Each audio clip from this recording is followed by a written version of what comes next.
Bom, nesse vídeo nós vamos falar de um assunto que é muito perguntado pelas pessoas que estão pensando em mudar para Portugal, que é o assunto sobre preconceito, xenofobia, todas essas formas de discriminação aí com os brasileiros. Não sei se você está sabendo, mas no último final de semana, agora dia 10 de junho, nós estamos gravando esse vídeo no dia 15.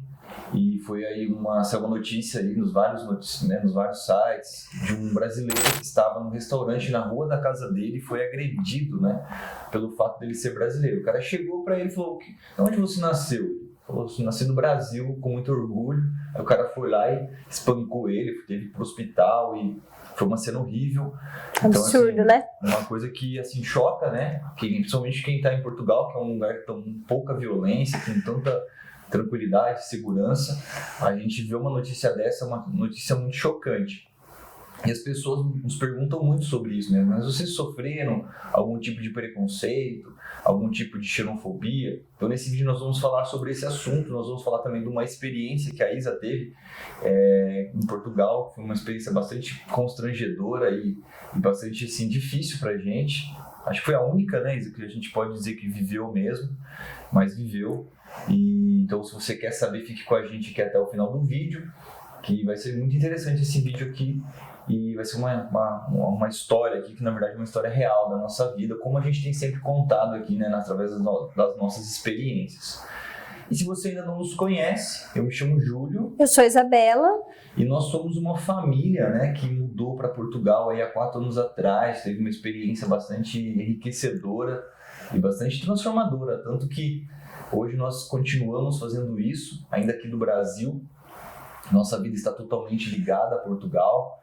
Então, falamos sobre Portugal, auxiliamos as pessoas aí de forma legal a mudar para Portugal. A Isa hoje quer falar um pouco? Sou advogada, trabalho com essa parte de vistos, nacionalidade, e usamos a nossa experiência para ajudar mais famílias que, assim como nós vivemos, vão viver essa experiência de mudança para Portugal. Fazer tudo da melhor forma para tornar essa experiência mais positiva. E a Isa tá passando a mão na barriguinha ali, porque a Helena tá chutando. A Helena tá mexendo aqui, tá chutando, Tô percebendo aqui. E nós estamos aqui de azul, mas nem combinamos, Foi só uma sintonia mesmo. Então, se você gosta, desse assunto, se você se interessa e quer saber mais, deixe um like já no vídeo, se inscreva aqui no canal, para nos acompanhar. E toda semana a gente posta vídeo falando sobre Portugal, falando sobre nossa experiência e como que isso pode auxiliar você nesse processo de mudança. Mas bem, já falamos sobre esse caso, desse brasileiro, então é fato, várias vezes acontece. Até esses tempos aconteceu numa universidade em Portugal, várias escritas no muro, de preconceito, de xenofobia. Agora é um ano já, ou 2 atrás, também teve uma escrita de umas pedras e atirar uma pedra num brasileiro. Então, é recorrente, isso acontece, a gente sabe. Mas quando nos perguntam sobre isso, eu sempre explico que tem todo um contexto, A nossa família, em primeiro lugar, nós fomos enquanto família, Então, olha aqui, enquanto família, eu, por esse lado da mulher, vejo que é muito diferente quando é uma mulher solteira do que eu, que já fui casada, com filho, Nós temos a pele branca, tínhamos a nossa profissão, o Júlio professor e eu advogada. Então nós, de fato, até quase no final ali de Portugal, a gente não tinha tido nenhuma experiência de preconceito com a nossa família. Nós não tínhamos sentido isso. E eu explico isso não porque eu acho bom, que temos isso ou aquele diferencial, não. É porque com amigos que convivíamos, eles relatavam experiências diferentes da nossa. Nós temos, por exemplo, uma amiga que, por conta da cor da pele, e ela morava no Brasil, ela vem de uma comunidade do Rio de Janeiro, com muito orgulho, mas várias vezes ela me contava que na universidade ela sofria preconceitos absurdos. Não só dos colegas, como dos professores. A mesma universidade, inclusive, que o Júlio fazia o doutorado, e ele não passou por nada. Tem uma outra amiga também que já era um pouco mais velha, então diz que teve muita, ela sempre relatava muita dificuldade, às vezes até preconceito por conta da idade dela. Então a gente foi entendendo ao longo desses 2 anos que talvez nós não passamos por nenhuma experiência, não tínhamos passado, porque eu já vou contar que passamos no final, mas não tínhamos passado por isso, né? A mulher muitas vezes, essa minha amiga relatava nesse sentido mesmo de acharem já que ela estava ali para ganhar a vida fazendo programas ou coisa do tipo. Ela falava, talvez é porque você é casada, já tem filho e é diferente. Enfim, então nós tentamos entender como que a nossa família não tinha sofrido com isso. Chegamos a essa conclusão. E na verdade isso que a Isa fala é interessante, porque essa colega nossa, ela falava que às vezes, assim, andando na rua, as pessoas às vezes mexiam com ela por aquele estigma, né, de que a mulher brasileira é prostituta, a mulher brasileira é oferecida, né? Se tem esse estigma muito forte, né, nessa mentalidade portuguesa, principalmente as pessoas mais velhas. É absurdo, mas existe, né? Só que assim, é interessante que a gente não passou por isso e é constrangedor, né, a gente pensar que as pessoas que a gente convivia passava por isso e às vezes a gente não consegue fazer muita coisa, a gente não consegue, né, por vários motivos. Primeiro, por medo que a gente tem, às vezes insegurança, às vezes a gente fala assim, mas o que a gente pode fazer? E é muito triste mesmo, porque se a gente parar para pensar, são várias pessoas que sofrem isso diariamente em Portugal, muitas vezes deixam para lá, ficam quietas, mas também não é só em Portugal, aqui no Brasil também, né? A gente também sofre, a gente tem essas, né? O próprio Brasil faz isso com os brasileiros, então imagina fora. Então por isso que a gente resolveu fazer essa reflexão e trazer esse tema, mas especialmente contar esse caso que aconteceu com a Isa, né? Porque foi um caso que também foi um caso muito louco, assim, se a gente parar para pensar, né, Isa? Foi muito, muito absurdo. Na verdade, eu tinha tido o Miguel há cerca de 30 dias, então ainda tava, quem é mãe sabe que a gente fica naquele período mais sensível e tudo mais, mas eu segui trabalhando, né, eu sou autônoma, então eu fui no CTT, que é o Correio, levar os processos de nacionalidade dos meus clientes. Por conta da pandemia, existiam várias regras para você entrar na loja do CTT. CTT, quem não sabe, é o Correio, né? E o Correio, assim, era atrás da nossa casa, tinha uma escada, era um prédio, tinha uma escada do lado assim, do prédio, e a gente chegava do outro lado da rua, e era assim, era bem próximo, era como se fosse atrás da nossa casa. Tinha uma escadaria bem grande, e assim, primeiro, eu já estava nesse momento mais sensível, aí eu caí na escada, nossa, rolei, foi horrível, machuquei muito mesmo, minha perna estava tudo sangrando, mas eu pensei, não, tenho que ir lá levar esses processos hoje, acho que aquilo ali era para eu voltar para casa, mas eu não voltei. Fui. Quando eu cheguei no CTT, assim, gente, eu ia no CTT a cada 2, 3 dias, eu sei as regras do CTT, eu não estava indo ali aquele dia não sabia como funcionava. Tinham pessoas do lado de fora, só que sem a senha, e eu sabia que nós tínhamos que entrar, retirar uma senha e formar fila do lado de fora, né? Máscara, distanciamento, todas aquelas regras, mas tinha que entrar e pegar a sua senha. E eu perguntei para a educação, olha, os senhores já pegaram as suas senhas? E as pessoas falaram, não, tem que pegar a senha aí dentro. Eu falei, sim.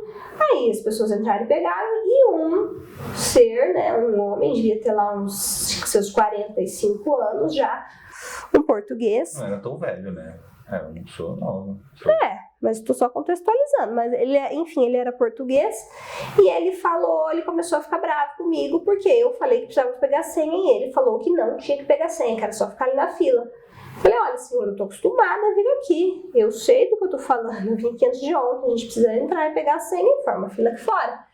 E ele não quis ir, falou que não sei o que. Eu falei, se o senhor não for, eu vou na sua frente, mas eu estou esperando por educação, né? Porque chegou na minha frente, então pega a senha. Ele falou que não ia. Aí quando eu fui entrar no CTT para pegar a minha senha, ele começou a discutir comigo.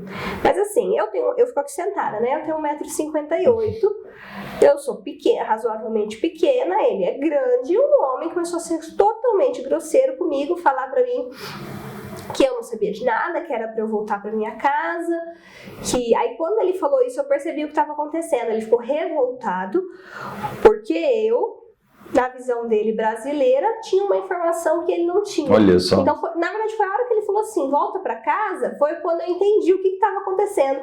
Porque eu já estava vivendo há 2 anos em Portugal, não tinha tido experiência alguma de preconceito, preconceito. Então eu nunca olhava esse lado do preconceito. A pessoa está sendo preconceituosa comigo. Eu não tinha essa visão.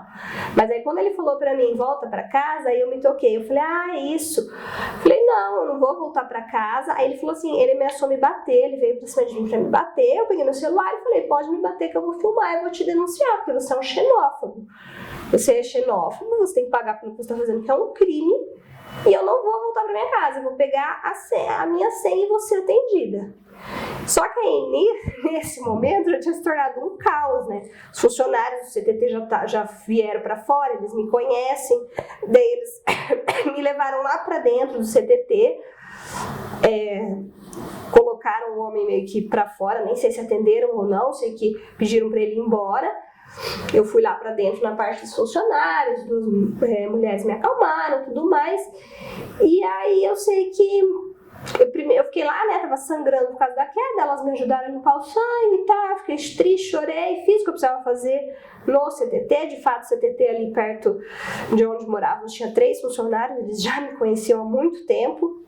Então aí depois que passou esse nervoso do momento, entreguei os documentos que eu precisava e voltei para casa. Só que o meu sentimento foi péssimo, porque eu não tinha uma gravação, eu não tinha o nome dele, eu não tinha nada para denunciar ele. E eu estava extremamente revoltada, sabe? Só que eu ainda pensei assim, talvez lá no CTT eles enviaram uma correspondência dele, tem os dados dele, mas vocês sabem, lei de proteção de dados não é assim, eu chegar e falar, né? Em Portugal isso é muito sério, essa questão de proteção de dados. O funcionário não vai me passar o nome, endereço dele ali. Nós já estávamos em vias de mudança para o Brasil e eu acabei não denunciando. Então essa sensação de ter ficado quieta para mim foi terrível. Eu fiquei arrasada por dias. E aí foi a única experiência que nós vivemos de fato de preconceito. Então sim, ele existe. Eu senti na pele isso, que pra mim foi um absurdo, porque ele queria, além das bobeiras que ele me falou, ele queria me bater, ele queria me dar um tapa, porque eu sabia que precisava pegar a senha e ele não. Eu ainda fui querer ser educada, né? Deixar ele pegar a senha dele. Essa cena foi muito, nossa, foi muito intrigante, porque ainda, quando eu lembro que você chegou, eu vi que você estava tudo ralada, eu falei, nossa, o que aconteceu, né? Você falou assim, não, isso aqui nem tá doendo. Eu falei, nossa, mas como não tá doendo, né? Mas você não sabe o que aconteceu pior, né? Eu falei, meu Deus, mais pior que isso, o joelho dela tava todo ralado, assim, tava sendo sangue. E eu falei assim, mas o que aconteceu pior? Ela contou a história e tal. Eu falei, nossa, a gente tinha que fazer alguma coisa, porque ainda mais assim, acho que a gente se coloca nessa obrigação de falar, poxa, igual a ex-advogada, né? E a gente, né, a gente não é pessoas assim que não entende, que é leiga. Aí a gente ficou naquela assim, poxa vida, a gente não fez nada, né? Então, exatamente. Quantas coisas que acontecem e que a gente não faz nada e que a gente vai deixando que as pessoas deixam. Então, por isso que a gente resolveu fazer esse vídeo também para falar isso, para contar essa história. Eu só queria fazer uma pontuação. Apesar de eu nunca ter sentido preconceito, nem comigo, nem com o Júlio, nem com a Rafaela até esse dia, algo que me incomodava e que eu sentia muito era qualquer pessoa que nós conversávamos, quando nós falávamos, nem precisava falar que é brasileiro, né? Só da gente falar a pessoa já sabe. Mas ela automaticamente julgava que nós estávamos ilegal no país tentando nos legalizar. Quando a gente falava que tem um documento para apresentar, mas você tem autorização de residência, ou depois que eu me tornei portuguesa tinha um cartão cidadão, né?